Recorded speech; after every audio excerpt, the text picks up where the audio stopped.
About 6 months ago, I quit being TargetWhileBlack, and I kind of regret the way that I did it.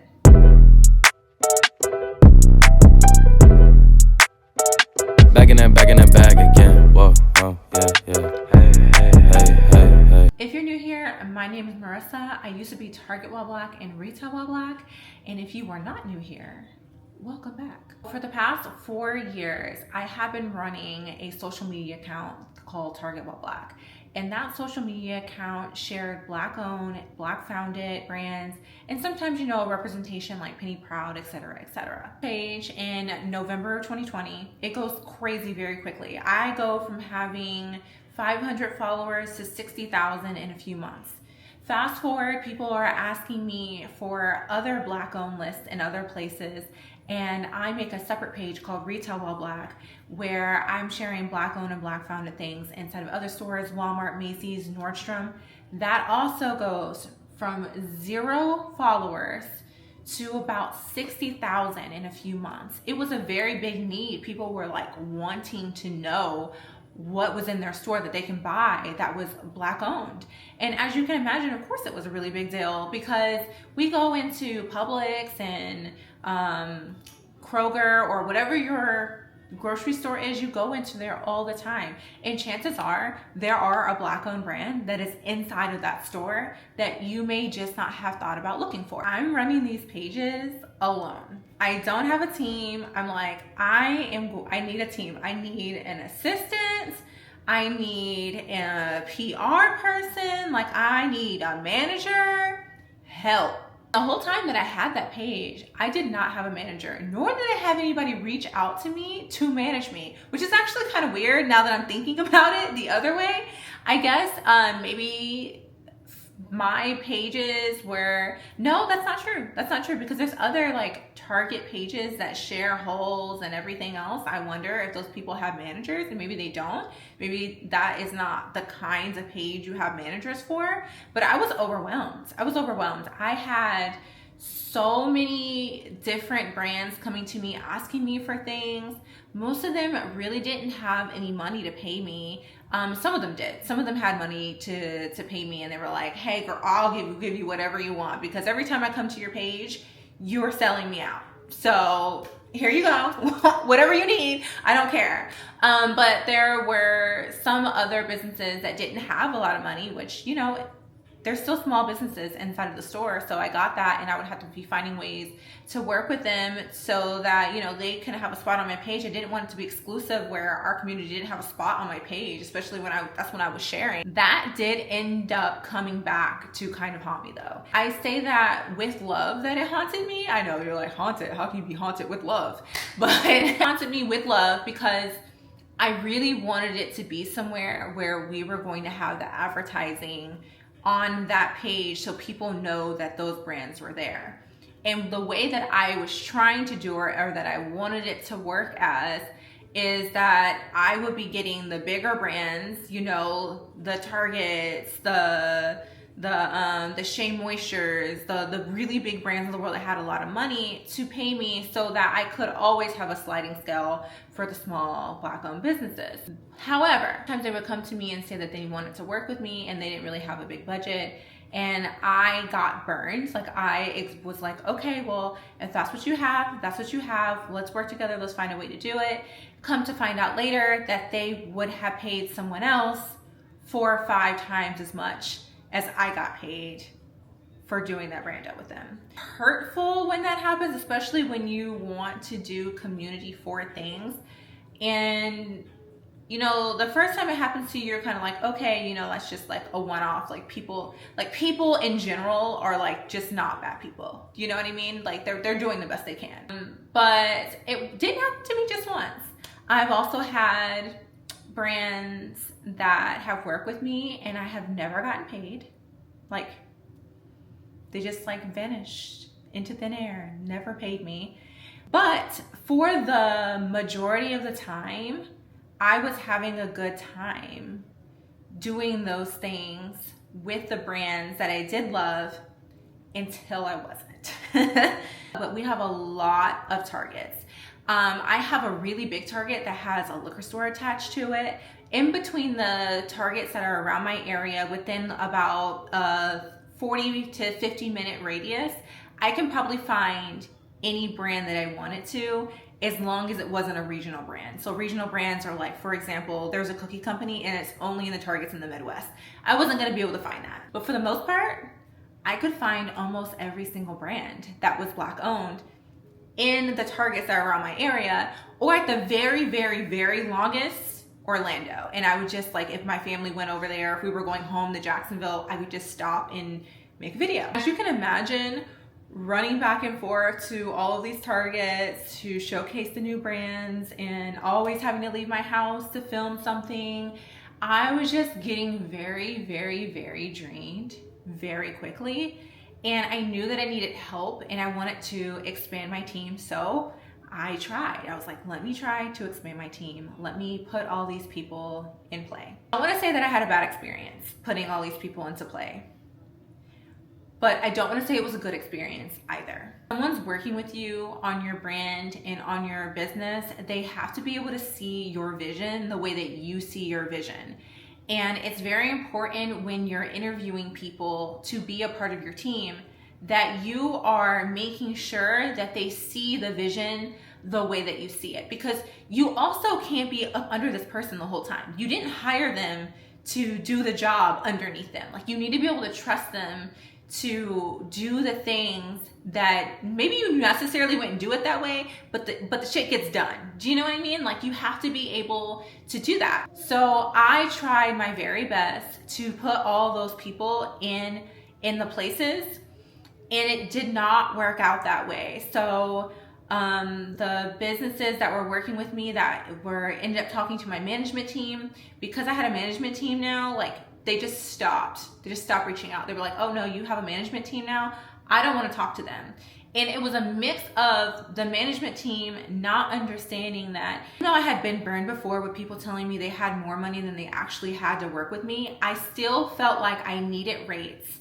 And I still feel like I need rates for small Black-owned businesses. Small business rates should not be the same as big business rates. That is a hill that I'm willing to die on, and they can't be the same. I needed to kind of get them to that point of like, listen, these can't be the same. But it was a combination of, having to go back and forth with my management team behind the scenes on how much money I felt like we should be charging small Black-owned businesses, and that wasn't really going to work for them. And it wasn't going to work for them because management teams are taking 20% of what you get from the brand deals. So if you're not bringing in a lot of money per each deal, then they feel like they're not getting paid, right? They rather have creators that are doing, the big projects with the big brands so they can get more money per deal that they're doing. I don't blame them for that per se. Of course, if someone's making, I don't know, let's say $50,000 on a deal, and it took you effort and work to do that, then you're going to want the same for effort and work, because it's not less work just because they're a small business. You know what I mean?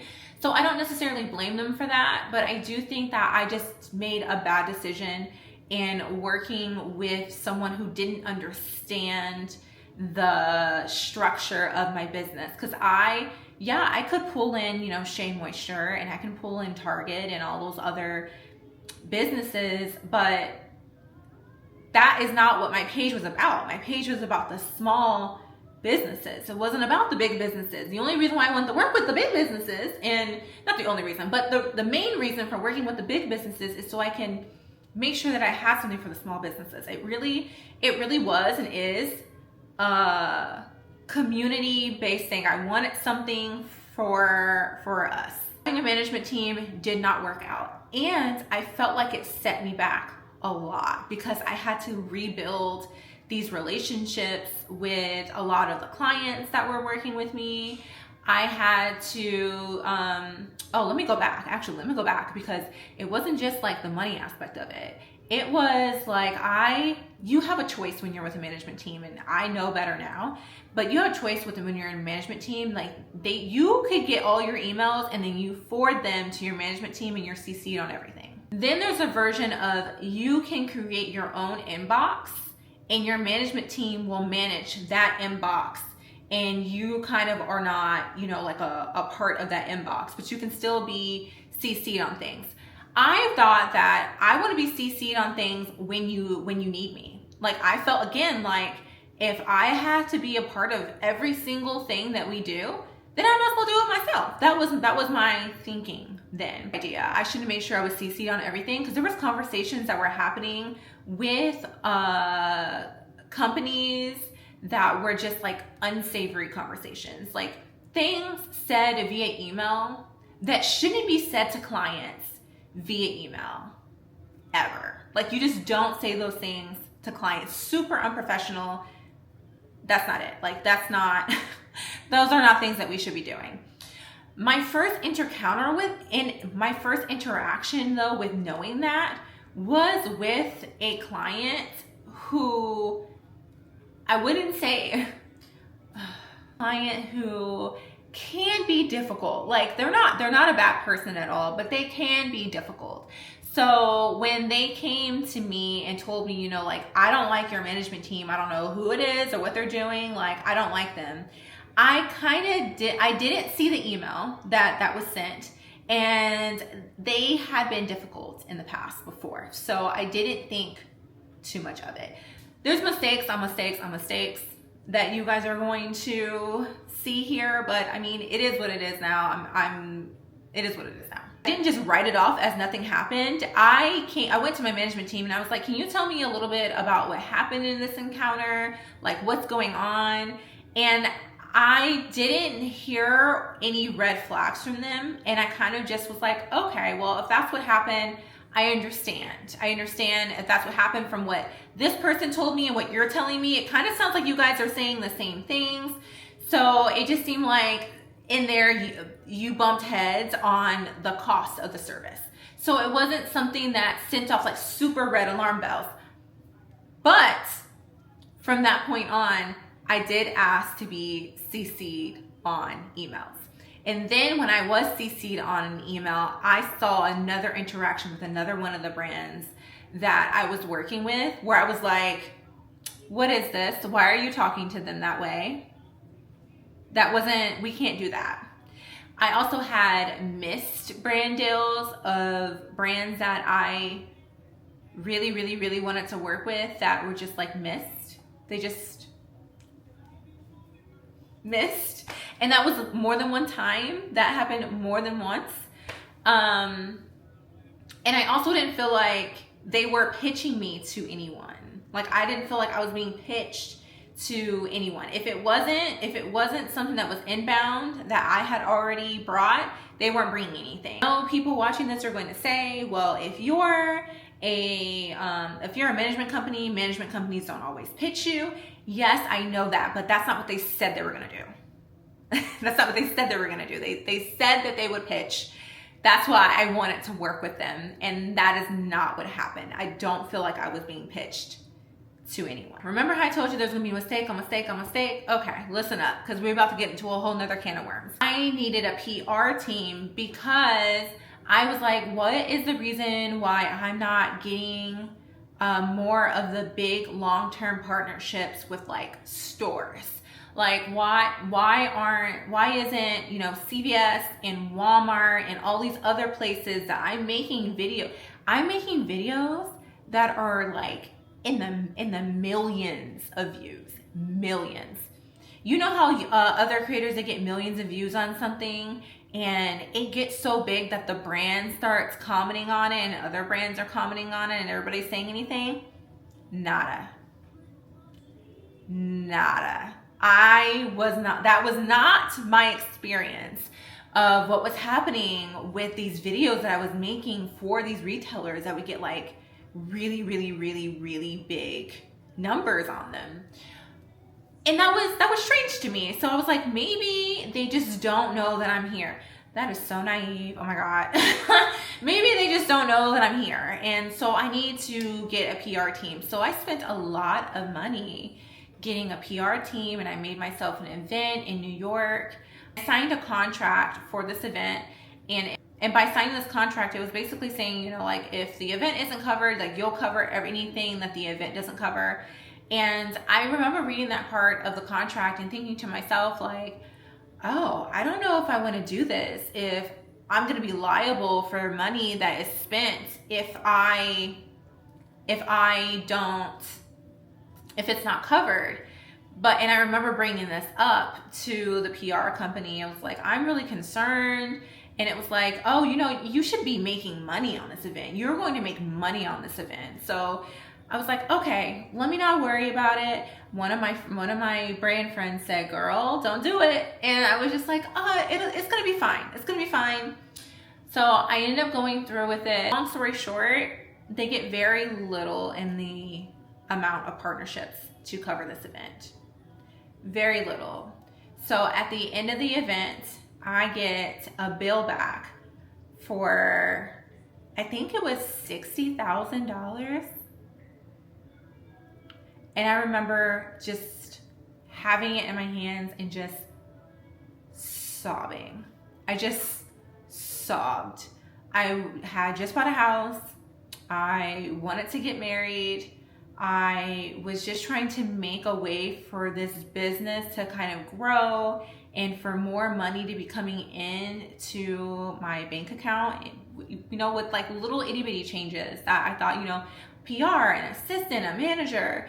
And at that point, I was just like so defeated because every move that I make, every single person that I tried to bring on to my business to scale and grow and to make it sustainable took from it. Not that, I don't know why I feel like I have to qualify, like not that they meant to take it or blah, blah, blah. I don't know why I feel like I need to say that, but it was just every single thing that I did was taking away from what I was building instead of putting it back. And this is one of those lessons in, if everything is being put in your way for you to do something, stop. Take a step back. You are being delayed and redirected. You are being delayed and redirected. Pay attention. And didn't pay attention to any of the signs. So I had to be like, hey, I don't have this. I don't know what I'm going, I can't pay this amount of money back. Like this is a lot of money. And I felt so just sad and defeated. And I didn't even really post about that event after I knew how much money it was going to be. Like I should have been posting it and be like, oh yeah, I spent this money. Let me post. Let me get everything I could for it. But it was just, I didn't want to. It felt like an event that I threw that was like my own funeral. That's how it felt. It felt like I threw my funeral. All of this is happening and I'm feeling incredibly defeated. I'm even more sad because I feel like I've been working so hard on this brand, and I got to go to Essence with Target the first year that they hosted Essence, and they paid me a good amount for it. And I thought that was going to be the turning point of my career. I thought that I was going to be working with them like every year now, maybe every quarter. It was going to be epic. It was going to change my life. And after I worked with them at Essence, I didn't hear anything really from them again after that. I got a few more hits for like a Black History Month and for a commercial that I did later on down the line for it. But as I learned more about how much people were charging for reels and videos, I started to get smarter about like, hey, this is how much that it costs for a reel and video to be on my page. And I got passed over or ignored. Like I got some deals that they would say, oh, we're gonna do this brand deal with you.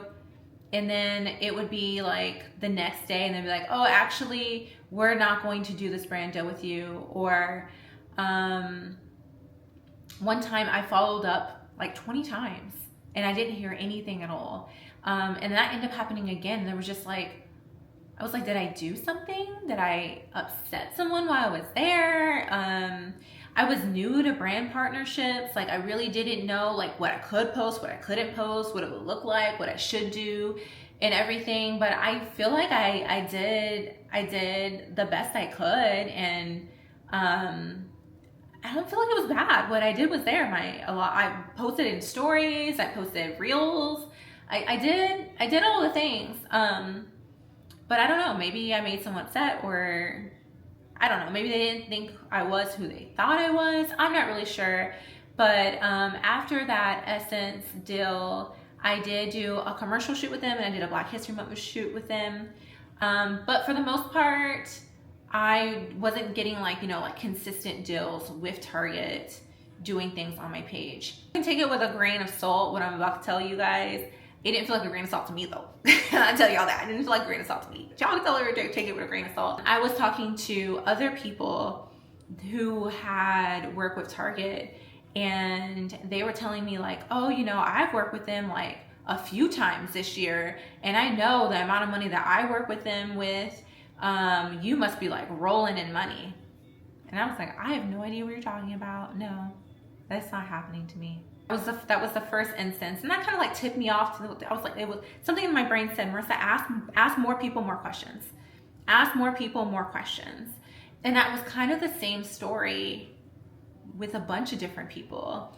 Even one of the people who had a collaboration with Target inside of the store, I was talking to her. I was like, I hope they paid you well. And she was like, they did. And she was like, and I'm so thankful to you for what you did for that collaboration, because I feel like you helped a lot push that collaboration. She's like, I hope you got paid great as well.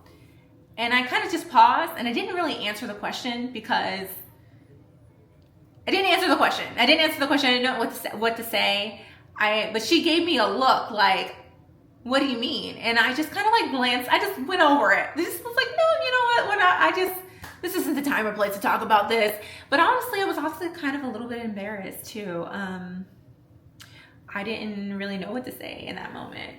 All that is happening, right? All of these things are happening. And I'm feeling more and more and more defeated. The brands are telling me like, there's a bunch of things going on behind the scenes. A lot of them are about to start getting pulled. I'm starting to ask questions and be looking around like, what are you getting? What have you done? I'm starting to feel like, what am I doing? Like, I made this whole page and I put my name on something. I'm generating millions and millions of dollars for a company, and the brands are saying that they're getting pulled out, and I have a whole like Target marketing page for them. It felt bad. I stopped posting as much. I'm taking steps back. I'm trying to figure out what I'm gonna do next. And I kind of just like slowly start to disappear from this page. I don't think anybody noticed, honestly. I don't think anybody noticed that I wasn't there anymore. No one reached out and said, hey, are you okay? Is everything all right? I haven't seen you as much. Like, no one really said anything or reached out or said anything. I did quit my job to do this full-time, to be a content creator full-time. But at this point, or at that point, I had already found other ways to make money that was not through my social channels. Making money, speaking at other places. I wrote a children's book, which wasn't bringing in a ton of money. It's still not bringing in a ton of money. But, I wrote a children's book. I plan on writing more children's books. I was managing other people's social media pages. I was auditing social media pages. So, and I was still getting brand deals through those pages from time to time. So it wasn't something where I was like completely butt cheeked out. I wasn't bringing in as much money as I was bringing in before. And I want to preface, as much money as I was bringing in before, I want to preface this by saying I was making a decent amount of money per year from doing the bigger partnerships on my page, but I still wasn't making what other creators of my size were making. And I'm saying it that way because I feel like, and I still feel like, I should be making as much as the other creators. Even though a lot of the focus on my page was for small businesses, I could have still been doing the small Black-owned businesses and doing the bigger partnerships with other people. Something needed to change. And this isn't like, oh, you know, people are making as much as you think they're making. Like, no, I'm asking people, I'm asking friends who are in this industry, how much money are you making? We're talking about numbers here. And people who are on the same level as me we're making 2 to 3 times more money per year than I was making with just my one page. And I had 2 pages. With over 150,000 people. It wasn't making sense. It was not making sense. It's like a wake-up call that I need to figure out a way to do this differently, because maybe I need to be a lifestyle brand. I need to be a beauty brand. Like, what did I need to do? What piece did I need to change to make more money, but still be doing what I'm kind of doing by bringing Black-owned brands into the fold? And then D-Day hits. DEI Day. DEI Day hits January 20th. Trump pulls back all of the DEI for the federal government. That set off a domino effect of all the stores pulling back their DEI. Amongst them, Target. I had already pulled back, but I made a new plan. I was going to turn my retail page into a lifestyle page that was going to feature me, my family, all the things that we do, but it was still going to be always coming back to small businesses, small Black-owned businesses with me, just in a lifestyle way. So I'm trying to figure out how I'm going to make that look. Like, what is that going to look like? How am I going to make that happen? But I already started putting that plan into motion, but I was just going to keep my target page. Anytime I got a small business or a Black-owned business, or just like a business, like let's say I was going to redecorate my room and I got something from Target, I would cross post on the 2 pages. And that way I can keep my Target page going, but it doesn't feel so bad to just be, you know, making content for that page. And then I was going to have my retail page. But at this point, it accelerates every single thing that I'm doing. Remember what I said? I already had the brands telling me that weird things were going on behind the scenes. So I'm not shocked. I'm not shocked at all. However, I do realize that this is a problem because people have not thought this all the way out with the small businesses and the Black-owned businesses that are inside of these stores. And I knew that was going to be a problem. And I was like, we have to figure out a way to let people, to be like, you know, absolutely, F all these stores. However, what's going to be an issue is that with the businesses who have made that leap to go into the stores to be convenient to everyone else, they're going to be out on Front Street and then maybe out of the store.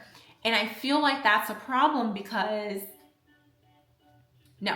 I know that's a problem because we keep saying we want to build businesses and we want bigger businesses. We want to be able to have businesses doing all of these different things. But this was going to set some of our most prominent businesses that we have all came to know and love back a lot. Retail partnerships are a lot of money. They're a lot of money. And you know, we can say all money ain't good money, and you are absolutely right. All money is not good money, but the way that the retail world works, the way that people selling brands and doing all of these things work, is that you have to be in partnership with people to bring eyes and dollars to your business, to take that next step. This is just me personally, but for me, I don't think that sitting the Black-owned brands out and hanging them out to dry was the best decision. Like, there needed to be something else that we did. I don't know what it could have been, but there had to have been something else that we did to make sure that we were still supporting them. Thank you, baby. You go ahead and tell them people who the best husband is out here. My husband's the best husband. Go ahead and taste that for me right quick. It's delicious, honey. I know. He really is the best. And I actually made a video that got a lot of attention on it. It got a lot of attention very quickly because everybody thought about me. When this whole rollback happened, they immediately thought about the Black Target girl. They thought about me. And I was already like, y'all, I'm not surprised. However, the list of stores that we're boycotting is getting to the point of people don't even know where to go. We were making so many don't go to stores list that people were like, where do we go? For a lot of people, depending on where you live, there's more options for you to go other places than others. And there's some people who live in like rural areas of towns where there's not really a lot of options to go to a lot of different places. I live in Tampa Bay, but I live 40 minutes outside of Tampa. All of the things that are around my house, there are $8 generals. $8 generals around here. 2 Walmarts, 3 Walmarts, 3 Walmarts. There's not stores that, you know, align completely with my values. But I've never went into the stores and just bought things willy-nilly anyway. Over the course of becoming who I became, I was always making sure that I was looking out for brands that align with my values. And I felt like, and I feel like, it was the best opportunity for people to buy in totality aligned with your values. Say, we're not gonna go here, here, here, here, and here. But if we want to get everybody on the same page, especially a lot of people who are in certain income areas, or they live in maybe a food desert and they only have access to certain stores, I was like, what is the best way for us to say these people, but also not leaving people who cannot not go to these stores out, and also not leaving our Black-owned brands hanging out to dry either, because the brands who are in these stores like Walmart and Dollar General, those are brands who are now accessible to people in areas where they may not have been accessible. People aren't buying direct. That is not an opinion, that is a fact. People are not buying direct. If you go look up shopping habits of people, most people buy convenience. So they're not going online to the brand and buying from them there. They're buying in whatever store they're going to. Views on it. A lot of people had a lot of strong opinions. There was a lot of Black capitalism isn't gonna save us, which I then was going back and forth with those people, and I was like, what's the difference between saying that something is Black capitalism and these are small businesses who are giving 10% of their funds to summer camps, to students, to teachers who are making events and community partnerships in their area and hiring people from their area. This isn't like Beyonce and Jay-Z in the store. These are still small businesses. They just so happen to be in the store. I didn't feel like that was a fair, nuanced conversation to have about all the things that were going on, all the people who are going to be affected, people who live in areas where they only have access to certain things, and not Target per se, right? Like let's take Target out of that. Not Target per se, but all the other places that we were saying not to go, and to go to this place or that place instead. It left out a lot of pieces.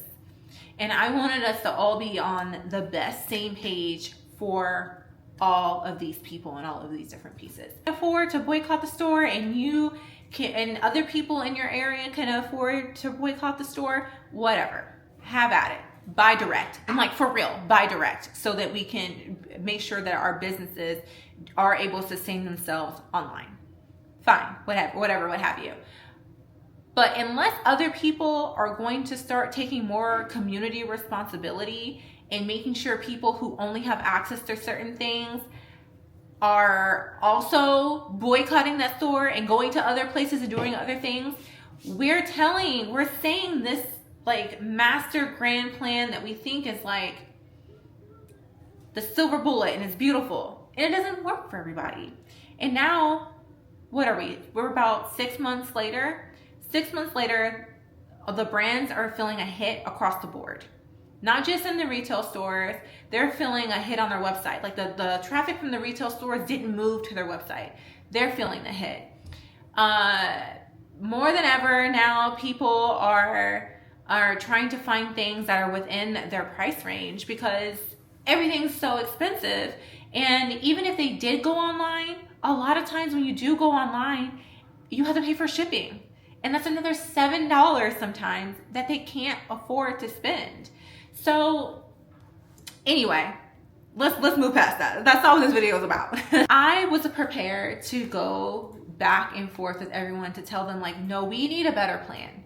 We need a better plan. This cannot be the plan. We cannot leave the businesses out here to dry. We can't just say we're not going to do this anymore and just say and just like keep it that we need a better plan to make sure that we're sustaining our community, the people who can't afford to go to other stores, and to make sure that the brands who are on the shelf aren't just losing out in totality.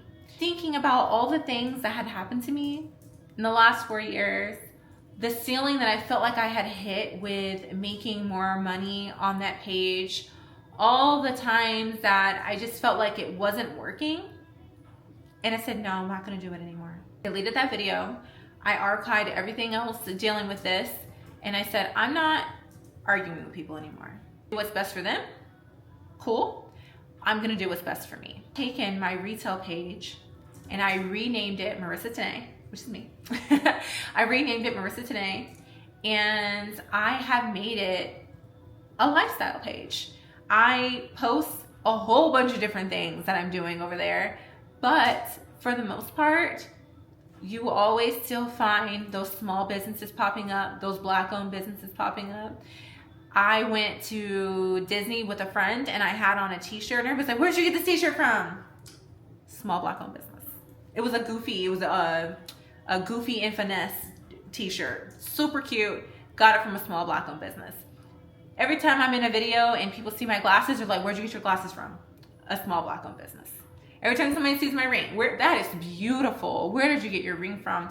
A small Black-owned business made it for me. So I found a way to still kind of do the thing that I wanted to do, but give myself more opportunity to make more income for my family, put some money away for my kids, pay off my car, do all the things that I need to do over there on that page.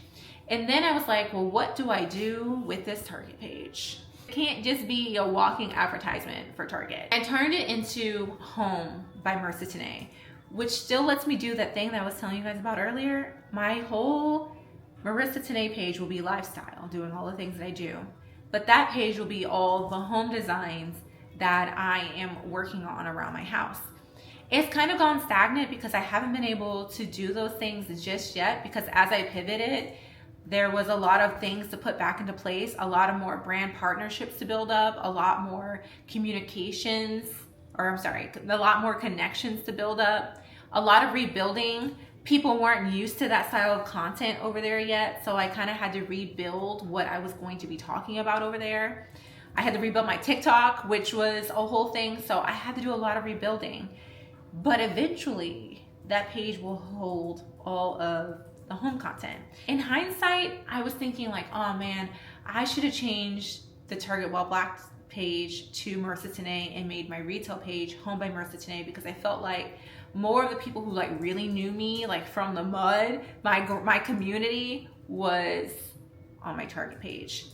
And the people who didn't really know me, just kind of knew that I was like sharing lists, was my retail page. So I was like, man, did I make it hard for myself to like become this like big community forward, funny, regular Black girl that people can relate to, just somebody authentic that is freaking like normal that they can relate to, but also, you know, shares a lot of small Black-owned businesses. Like, did I make it something hard for myself to do it on that page where people didn't really like have that as much of a connection with me? And I don't think so. Is mom and baby. What does mom and baby do? For the most part, when people went into Target, we were looking at the home stuff, right? You were in the home aisle. I know you were. I know you were in the home aisle. Pillows, Christmas decorations, Halloween decorations, all that stuff. Like, we were all up and through there. Like, it was fun. Christmas on my page was like one of the most fun times I would have when I was doing that page. So I don't think that I set myself. At first, I thought I did, but I didn't. And when I am ready to activate that page and I finally start to get some more money in, it's gonna be fantastic over there. And I'm excited about where I'm going, because this version of me feels like me.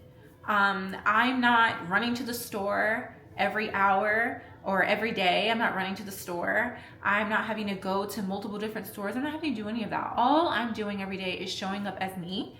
And I've still gotten those people who are excited and care about what I'm doing. You lost your hair, that's fun. You know, you're going to Disney with Black-owned brands. Wait a minute, that's fun. That's really cool. You're going diving with Black and Marine Science. Like, that's so cool. You're going diving and snorkeling with other Black people. Like, I'm still me. I'm still showing up as myself, my complete self, my authentic self, with a little travel mixed in there, here and there, you know, like, still doing things every now and then that are big, important, fun things for me.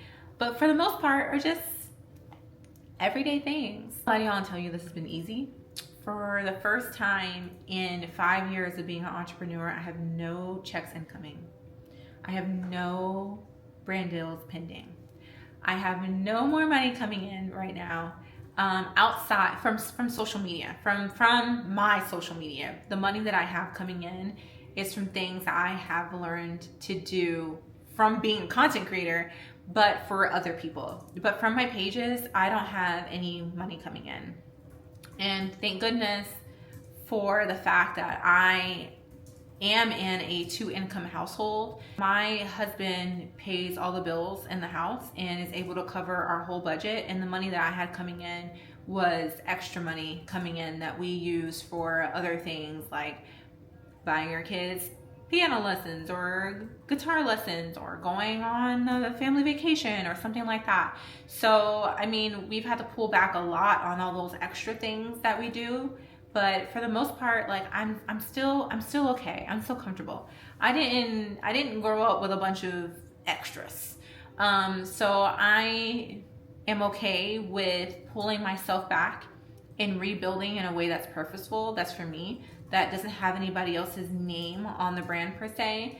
And with all the things that I've learned about being in business and bringing on people to my business, asking for help, all those things that I've learned is going to help me build a bigger, better brand. And if it doesn't, and I'm just making videos talking to myself for the rest of my life, then I guess that is what I have to do too. Yeah, so that's my life. Back in that, yeah. Tell them to watch it. Now I ain't talking my pockets, just know we ain't running out the way that we stock it. If I got it, you got it. If I call it, she slide and tell her to mop it. Yeah, I got that shit doing. Damn, she took that thing off and bring it around. Going at it till I'm on. Put that 90 in a hole, I'm beating it down. I'm back in that bag again. Whoa, whoa. Oh, say less. I'm back in that bag again.